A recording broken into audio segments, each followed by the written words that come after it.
Hello dear students. Today in this session we will study a new chapter from the book First Flight, a poetry called Amanda written by Robin Clint. Robin McMurray Clint is an Australian author of books for children. She writes children's and young adult fiction. She was born in 1936 in Campsie, New South Wales. Some of her famous books are Hating Alison Ashley, People Might Hear You, and many more.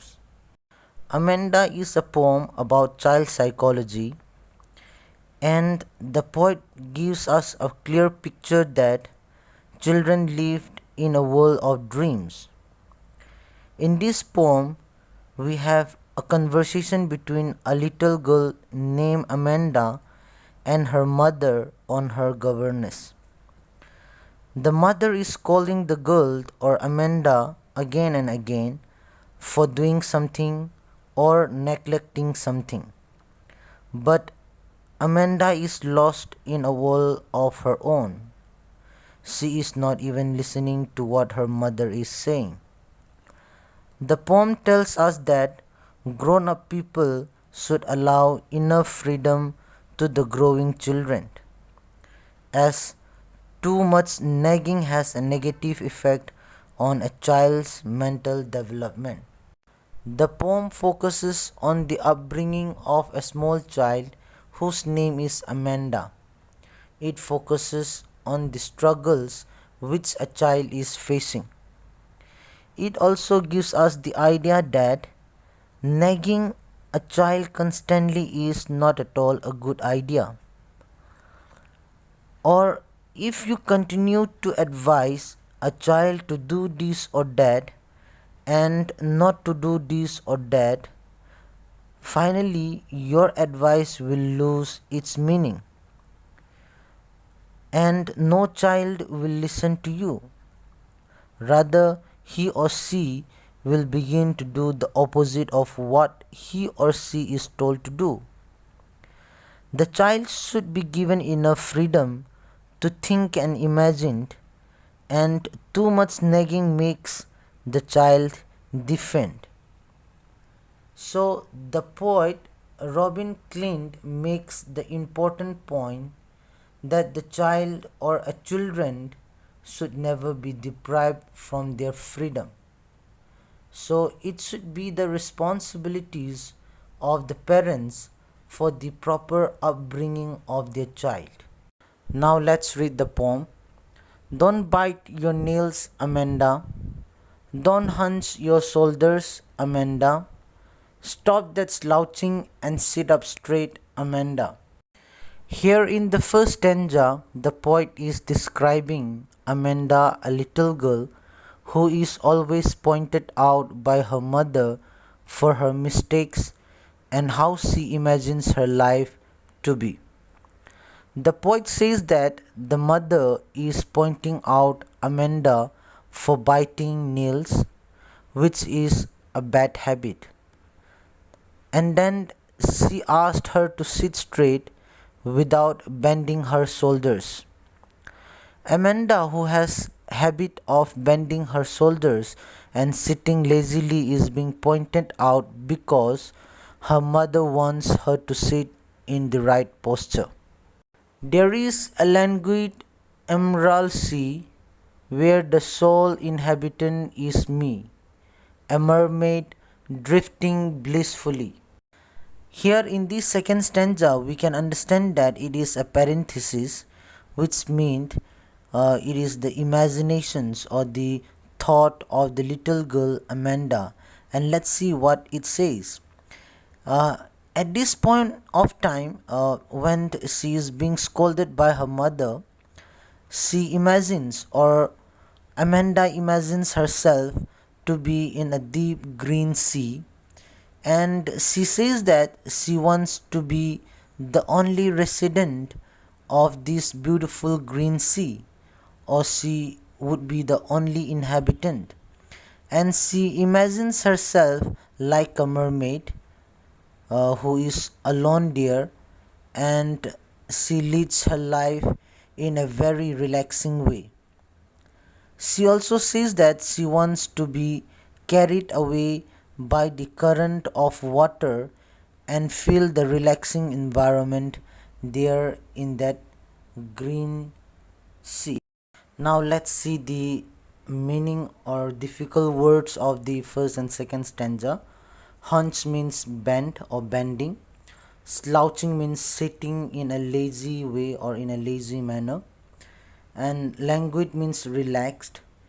Emerald means here it means green color. Inhabitant means resident. Drifting means carried slowly by the water. And blissfully means happily. Now let's read the following stanza. Did you finish your homework, Amanda? Did you tidy your room, Amanda? I thought I told you to clean your shoes, Amanda. Here the poet says that Amanda's mother is inquiring Amanda about whether she has done her homework or not, and then she asks her whether she has cleaned her room or not, and moreover she is also reminded, or Amanda is also reminded, to clean her shoes. So here we can see that the mother or Amanda's mother is constantly asking her questions regarding her homework, whether it's being done or not, or whether she has cleaned up her room and even her shoes or not. I am an orphan roaming the street, a pattern soft thus with my huss's bare feet. The silence is golden, the freedom is sweet. Here we can see that this stanza is again a parenthesis, which means the imaginations or the thought of the little girl Amanda. So we see that the mother is constantly asking Amanda regarding her homework being done or not, or whether she has cleaned up her rooms and her shoes or not. On the other hand, while Amanda is listening to her mother's instruction, she imagines herself to be an orphan who is roaming in the streets. This means that she imagines, or Amanda imagines, if she would have been without parents, or if she would have been an orphan, she would have walked freely in the streets, and she would have drawn designs on the soft dust with her bare feet or uncovered feet very quietly. Okay, so we can see that she thinks opposite to her mother. Okay, her mother wants her to keep everything neat and clean, but Amanda wants to play in the dust with her bare feet. And moreover, she is so fed up of these constant instructions from her mother that she says silence is golden, which means that silence is very crucial and precious. And she further says that Amanda further says that freedom is sweet, which means, or this means, she never feels free when she is with her mom or with her mother. Now let's continue reading the next stanza. Don't eat that chocolate, Amanda. Remember your acne, Amanda. Will you please look at me when I'm speaking to you, Amanda? Here in this stanza we can see that Amanda's mother is disallowing her to eat chocolates, or Amanda's mother is not allowing Amanda to eat chocolates. She reminds her of the pimples that Amanda's face due to eating chocolates. So which means it's simple that Amanda's face is full of pimples due to eating chocolates. And at last her mother, or Amanda's mother, got very angry, and she scolded her for not paying attention to what her mother says. I am Rapunzel, I have not a care. Life in a tower is tranquil and rare. I'll certainly never let down my bright hair. Here this stanza again is a parenthesis, and at this moment Amanda imagines herself to be a Rapunzel. Students, Rapunzel was a character from a fairy tale that was captured in tower by a witch. The witch used to climb the tower with the help of the long hair of Rapunzel. Okay, so now Amanda wants to be a Rapunzel because she feels that life in the tower, or life in the top, or life in the tower will be peaceful and unusual, and she thinks that she will be free and she could live in a peaceful environment in the tower. Okay, she also confirms to herself that she will never let her hair down to anyone, so that nobody could come to her in the tower. Now let's see again some of the difficult words in the poetry. Acne means pimples, and Rapunzel means a girl in the fairy tale by Brothers Grimm. And tranquil means calm, quiet, okay, and rare means uncommon. Now let's read the last stanza of the poem. Stop that sulking at once, Amanda. You are always so moody, Amanda. Anyone would think that I nagged at you, Amanda.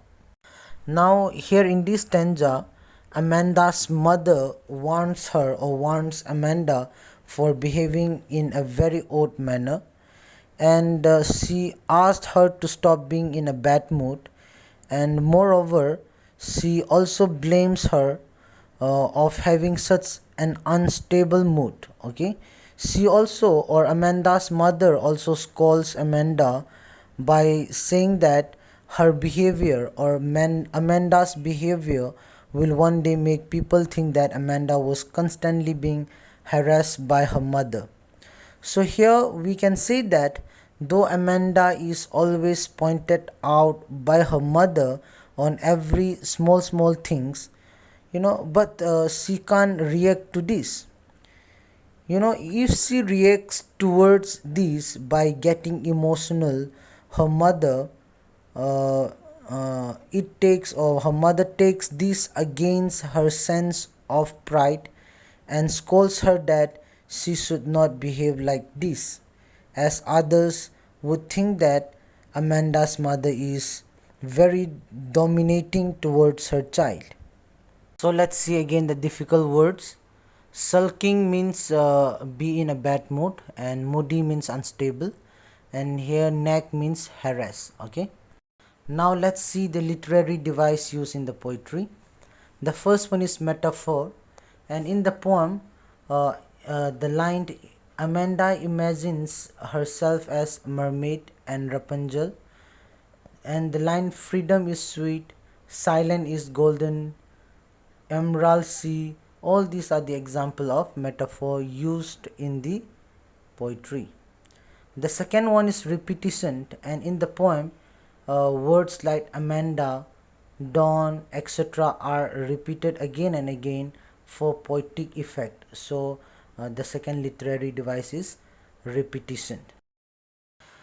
The next literary device used is alliteration, and as you know, alliteration is the repetitions of consonant sound, and here we can see the sa sound or s sound repeated in the line stop that slouching and sit up straight. And you can see some other examples, did you tidy your room, and many other example you can see from the poetry. Okay, so the next one is allusion. There is a mythological allusion in the poem, and it is to the mermaid. Okay, Amanda imagines herself to be a mermaid. Okay, a mythological creature who has a woman's head and body and a fish tail instead of legs. So dear students, from the poem Amanda, we understand that a proper rearing of children, or a proper upbringing of children, is very essential and it is very crucial. And the idea that children need to be given enough freedom to think, imagine and play is very important. And it is important to know that the grown up people should not always scold them for one thing or the other. Okay, And we should also understand that constant nagging has negative effect on child's mental growth. Okay, in the poem, the elderly lady, or the Amanda's mother in the poem, continues to advise the girl Amanda to do this or that, many other things, while Amanda remains lost in her own thoughts.